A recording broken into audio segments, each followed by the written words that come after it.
स्नातक and I am Sachin. और आज की इस वीडियो में हम सभी बीए प्रोग्राम सेमेस्टर 6 से जो आपका सब्जेक्ट है अंडरस्टैंडिंग ग्लोबलाइजेशन, इसकी यूनिट 1 से जो पार्ट बी है जिसमें हम ग्लोबलाइजेशन के अलग अलग डायमेंशंस के बारे में पढ़ने वाले हैं, like economic, political, technological and cultural.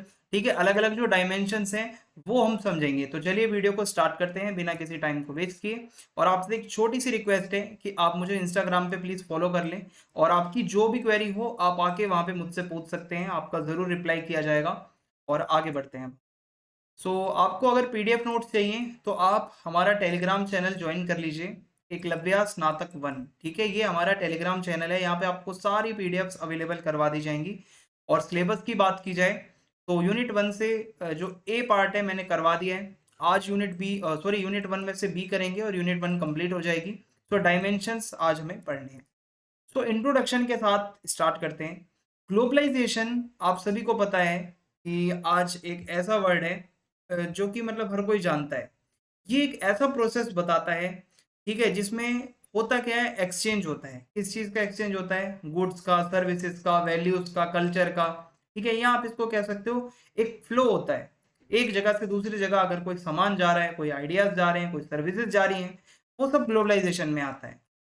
जैसे जैसे हम ग्लोबलाइजेशन के बारे में पढ़ते हैं, ये आप ये मान के चलो ये कोई लीनियर प्रोसेस नहीं है, ये एक मल्टी डायमेंशनल प्रोसेस है ग्लोबलाइजेशन जो है। और इसके अलग अलग डायमेंशंस हैं, सोशियो इकोनॉमिक, पॉलिटिकल, कल्चरल, अलग अलग इसके जो है डायमेंशंस होते हैं। मैं सबसे पहले आपको कल्चरल डायमेंशंस के बारे में पढ़ाने वाला हूँ। ग्लोबलाइजेशन एक मल्टी फेस्टेड फिनोमिना है, ठीक है, जो कि अफेक्ट करता है। और आप कह सकते हो कि भाई कल्चरल डायमेंशन जो है ना ग्लोबलाइजेशन का, वो ये बताता है कि अलग अलग कल्चर्स, अलग अलग प्रैक्टिसेस कैसे एक देश से दूसरे देश तक जा रही हैं आज के टाइम पे। और इससे क्या होता है, इंटरकनेक्टेडनेस तो बड़ी है, हम दूसरे कल्चर से जुड़ते हैं। ओके, और होता क्या है कि एक ग्लोबल कल्चर बनता है कि सारी दुनिया के अलग अलग जो देश हैं उनका कल्चर एक जगह से दूसरी जगह पे जाता है। और क्या है, एक सबसे बड़ा इम्पैक्ट जो है वो कल्चरल इम्पैक्ट ये है कि पॉपुलर कल्चर का काफ़ी स्प्रेड हुआ है, यानी कि ऐसा कल्चर जो ज़्यादातर लोग जो है फॉलो कर रहे हैं। म्यूजिक, मूवीज, टेलीविजन प्रोग्राम जो एक देश का फेमस हुआ, पॉपुलर हुआ, वो पूरी दुनिया में फैल चुका है। मैं आपको बताता हूँ, for example the popularity of American movies. जो अमेरिका की मूवीज हैं, जो वहाँ के टीवी शोज हैं, जो अमेरिकी फैशन है, जो वहाँ का स्लैंग वगैरह वाली जो लैंग्वेज है, जो वहाँ के प्रोडक्ट हैं, वो आज हर देश में यूज हो रहे हैं। तो ये क्या है, वहाँ के कल्चरल जितनी भी चीजें हैं वो यहाँ पे आ रही हैं। ऐसे ही जापान की जो एनिमेटेड मूवीज होते हैं जिसको हम जापानीज एनिमे कहते हैं, और कोरियन पॉप म्यूजिक होता है, ठीक है, ये हमारे इंडिया में भी आ रहा है। आप सभी को पता है, बहुत सारे आप में भी हो सकते हैं कोरियन पॉप म्यूजिक के जो फैन हो। ठीक है, ये एनीमे आपको पता है ये भी बहुत इंडिया में चल रहा है, जो पहले नहीं था। आफ्टर ग्लोबलाइजेशन ये एनीमे जो कार्टून्स होते हैं, जो सीरियल्स होते हैं, ये पूरी दुनिया में फेमस हो रहे हैं। जो कोरियन पॉप है, ये कोरिया का है। ये जो कल्चरल है या जो भी इनका म्यूजिक का तरीका है, ये कोरिया का है, लेकिन ये आज पूरी दुनिया में फैल चुका है ग्लोबलाइजेशन की वजह से, सिर्फ और सिर्फ। हिप हॉप म्यूजिक जो है ये ओरिजिनेट हुआ था अफ्रीकन अमेरिकन कम्युनिटीज में। ठीक है, जो यूएस के अंदर रहने वाले अफ्रीकन लोग हैं, थोड़े से जो अफ्रीकन अमेरिकन लोग हैं, उन्होंने हिप हॉप को मतलब बनाया था। और ऐसे ही स्केट बोर्ड जो होता है वो कैलिफोर्निया के साइड ज्यादा होता था, लेकिन आज पूरी दुनिया में हो रहा है।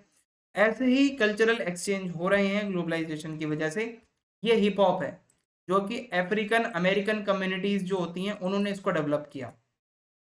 Another important cultural dimension of globalisation is the spread of ideas. अलग अलग कल्चर्स के आइडियाज अलग अलग जगहों पे जा रहे हैं, और इससे क्या होता है, this has led to the spread of democratic values, human rights and environmental awareness. और इससे बहुत सारे कल्चर्स में क्या होता है कि डेमोक्रेटिक वैल्यूज के बारे में भी पढ़ाया जाता है, ह्यूमन राइट्स के बारे में पढ़ाया जाता है। तो वो कल्चर फिर पूरी दुनिया में फैल रहा है, अवेयरनेस फैल रही है।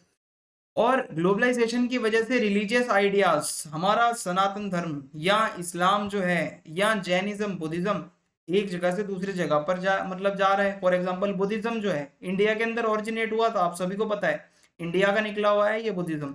लेकिन आज की डेट में चाइना में देख लो आप, सबसे ज्यादा फैला हुआ है, श्रीलंका में फैला हुआ है, यूएस में है, यूरोप में है, ऑस्ट्रेलिया में है, जापान में है। कोरिया में है, कहाँ पर नहीं है बुद्धिज्म, ठीक है। तो आप ये मान के चलो कि यही ग्लोबलाइजेशन है। और क्या होता है, जैसे जैसे लोग कनेक्ट होते हैं ग्लोबल कल्चर से, एक दिक्कत आती है कि वो अपने खुद के कल्चर को भूल जाते हैं। जैसे हम क्या है, ब्लू जीन्स पहनते हैं, हम फास्ट फूड खा रहे हैं, लेकिन हम अपने खाने को भूलते जा रहे हैं। हमारा जो कल्चर है, जो इंडियन कल्चर है, हम उसको भूल रहे हैं, वेस्टर्न कल्चर की तरफ जा रहे हैं। चाहे हमारा पहनावा हो, खान पान हो, ठीक है, यहाँ रहने का तरीका हो। So, furthermore, the spread of popular culture has often been accompanied by the dominance of, देखो भाई, वेस्टर्न कल्चर का पूरा डोमिनेंस है, और इसको आप कल्चरल इंपीरियलिज्म भी कह सकते हो, जहाँ पे वेस्टर्न सोसाइटीज का कल्चर जो है वो ज्यादा डोमिनेटिंग है दुनिया भर में। फास्ट फूड आप खाते हो, अब मैं आपको बताता हूँ, पिज्जा खा रहे हो, बर्गर खा रहे हो, ये सारा जो है वेस्टर्न कंट्रीज का खाना है। हमारे यहाँ पे कभी पिज्जा नहीं बनता था इंडिया में, ये वेस्टर्न कंट्रीज से आया है। और हम इतना ज्यादा इसके पीछे पड़ गए हैं, हम अपना कल्चर भूलते जा रहे हैं। ऐसे ही वेस्टर्न फैशन भी है। अब है टेक्नोलॉजिकल डायमेंशन। टेक्नोलॉजिकल डायमेंशन ये बताता है कि टेक्नोलॉजी का क्या रोल है, ठीक है, ग्लोबल इंटीग्रेशन में। सो ये बहुत ही इंपॉर्टेंट एस्पेक्ट है। देखो भाई, आप लोगों की बात करो या गुड्स की बात करो, सर्विसेज की बात करो, पहले से अब बहुत जल्दी पहुंच जाता है, क्योंकि टेक्नोलॉजी की वजह से हो पाया है, जिसमें है ICT, information and communication technology. ये क्या होता है कि आप ऑनलाइन एजुकेशन दे रहे हो, आप मुझसे पढ़ रहे हो, ई कॉमर्स है, ठीक है, आप अमेजोन फ्लिपकार्ट से कुछ ले रहे हो, टेली कम्युनिटिंग है, ठीक है, आप कुछ टेलीफोन से कर रहे हो। पहले नहीं हो पाता था ये सब, लेकिन अब जैसे जैसे ये सब हुआ है, तो इससे भी लोग जुड़े हैं, कनेक्शन बना है। और ट्रांसपोर्टेशन टेक्नोलॉजी, पहले क्या होता था भाई, ट्रांसपोर्टेशन इतना अच्छा नहीं होता था, तो सामान को पहुंचने में भी देर लगती थी, अगर अक्रॉस द बॉर्डर जाना है इतना आसान नहीं होता था। बट आज ट्रांसपोर्टेशन टेक्नोलॉजी इतनी अच्छी है, आपको कोई भी सामान कहीं भी भेजना है, आप एयर ट्रेवल से भेज दो, आप हवाई जहाज से भेज दो, कम से कम समय में पूरी दुनिया में चला जाएगा। तो ग्लोबलाइजेशन ही है ना ये भी एक तरीके का। डिजिटल प्लेटफॉर्म, हमारे यहाँ पे डिजिटल प्लेटफॉर्म है, सोशल मीडिया है, फेसबुक है, इंस्टाग्राम है, अलग अलग वेबसाइट्स हैं जहाँ से आप लोगों से जुड़ सकते हो। ई कॉमर्स प्लेटफॉर्म है, अमेजोन है, फ्लिपकार्ट है। इससे क्या हो रहा है, लोगों में इंटरकनेक्टेडनेस बढ़ रही है, लोग जुड़ रहे हैं। ओके, ये भी एक टेक्नोलॉजिकल डायमेंशन है ग्लोबलाइजेशन का। Innovation and research, technological advances in areas जैसे कि biotechnology, nano technology, artificial intelligence, AI वगैरह का जमाना है भाई। एआई सब कुछ काम कर देते हैं, इनोवेशन हो रहा है, रिसर्च नई नई सामने आ रही है, अब धीरे धीरे रोबोट्स काम कर रहे हैं, ठीक है। सो ये क्या है, ये सारा टेक्नोलॉजिकल ग्लोबलाइजेशन है। अब आपको मैं इकोनॉमिक डायमेंशन बताता हूँ। ये क्या है कि इंटरनेशनल ट्रेड बहुत बड़ा है, और बहुत ज़्यादा बढ़ा है भाई, मान के चलो आप, ठीक है, ट्रेड में बहुत इंक्रीज हुआ है, पहले इतना ट्रेड नहीं होता था। जिससे क्या हुआ है कि जो एमएनसीज हैं, जो मल्टीनेशनल जो कंपनीज हैं, जो कॉरपोरेशंस हैं, ठीक है, उनका डेवलपमेंट हुआ है बहुत ज़्यादा। Where goods and services are produced in different countries and then assembled and processed in other countries. भाई होता क्या है, जो गुड और सर्विसेज हैं वो बनाई कहीं और जा रही हैं, और उसको बेचा कहीं और जा रहा है। अब चाइना है, वो बनाता अपने वहां पे है, बेचने इंडिया में आ रहा है, समझ रहे हो। इससे क्या होता है, कंपटीशन बढ़ रहा है, ठीक है। और इससे क्या हो रहा है कि मतलब बहुत ज्यादा एक इनइक्वालिटी भी आई है, मैं आपको समझाऊंगा। Globalisation has also led to the growth of international investment, globalisation की वजह से इंटरनेशनल इन्वेस्टमेंट बढ़ा है, ठीक है, कंपनीज अब इन्वेस्ट करने लगी हैं दूसरे देशों में जाके, और this has facilitated economic growth, और इससे क्या हुआ है, इकोनॉमिक ग्रोथ बढ़ी है। बट इससे क्या हुआ है, एक रिस्क बढ़ता है, वो लैटिलिटी का, ठीक है, फाइनेंशियल मार्केट्स में, क्योंकि ग्लोबलाइजेशन से क्या होता है, इंटरनेशनल फाइनेंशियल मार्केट्स की ग्रोथ होती है, ठीक है, कैपिटल फ्लो बढ़ता है कंट्रीज के बीच में। और क्या होता है कि अब कंपनियां और जो गवर्नमेंट्स हैं वो पैसा बना पा रही हैं ग्लोबलाइजेशन की वजह से। बट इससे फाइनेंशियल क्राइसिस भी बढ़े हैं, ये भी मैं आपको समझाऊंगा। अब ग्लोबलाइजेशन का एक और अगर मैं आपको एस्पेक्ट बताऊं, तो जो ग्लोबल इंस्टीट्यूशंस हैं और जो मतलब गवर्नेंस स्ट्रक्चर्स हैं, जैसे कि डब्ल्यूटीओ है, आईएमएफ है, ठीक है, इनका थोड़ा सा मतलब इम्पोर्टेंस इनकी बढ़ चुकी है। These institutions have played an important role, in ये मतलब ज़्यादा इंपॉर्टेंट हो गए हैं आज की डेट में। Okay, and role in facilitating international trade and investment, ये जो इंस्टीट्यूशंस हैं ये इंटरनेशनल ट्रेड वगैरह के लिए रूल्स बनाते हैं, और फैसिलिटेटिंग, मतलब आप ये कह सकते हो कि आसान करते हैं ट्रेड वगैरह को, but have also been criticised for being undemocratic. लेकिन इनकी बुराई भी होती है, इनको अनडेमोक्रेटिक कहा गया है।